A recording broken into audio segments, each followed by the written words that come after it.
Rochelle nga, awang-awang ko. Pagka sabi niya, mama, sabi ko na nung nagbabayaran. Yung mga wala bang libre residence rin? Kunin mo yung mga libre Uy, minsan hindi ano. Hindi updated. Hindi, iba. Kay Rochelle nga, iba, di ba, binigay ni Desiree, yung parang e-book. Pinenta daw nila siya nga daw man. Kay Lucel? Hindi, pinenta niya sa iba. Bili ka na lang ng... E-book daw yun, sabi ni ano, e-book na lang. Eh, hindi naman pwede kay Shelby yung gano'n. Required. Ang higpit kasi ng Trinity, akala mo talaga. Marami naman yatang anong subject niya eh. Oo, naka-credit. Naka-credit na subject niya. O kaya nga, ngayon nga, 9 units, ay 9, tama, 9? Nabawasan ng 9 units yung ano niya. Kasi na-credit yung iba. Tumateng ako. Malayo pa, wala. 10 minutes pa lang yata tayo.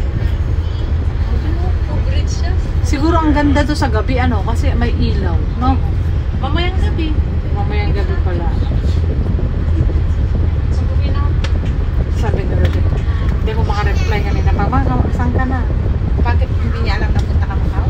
Alam niya, pero ano, excited man. Hindi man ako ano kasi wala akong cellphone. Ay, walang load pala. Lahat naman ng building diyan may wifi ah. Meron nga.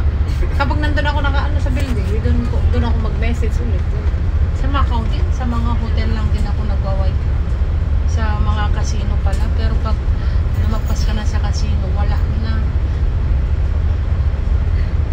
Venetian tayo, para doon na lang muna tayo kakain. Doon lang alam kong merong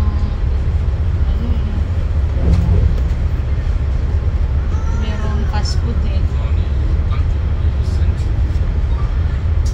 Magandang Venetian, pinakamagandang casino dyan sa Macau, Venetian. Mga Galaxy. Hindi, parang maganda yung loob niya, puro gold.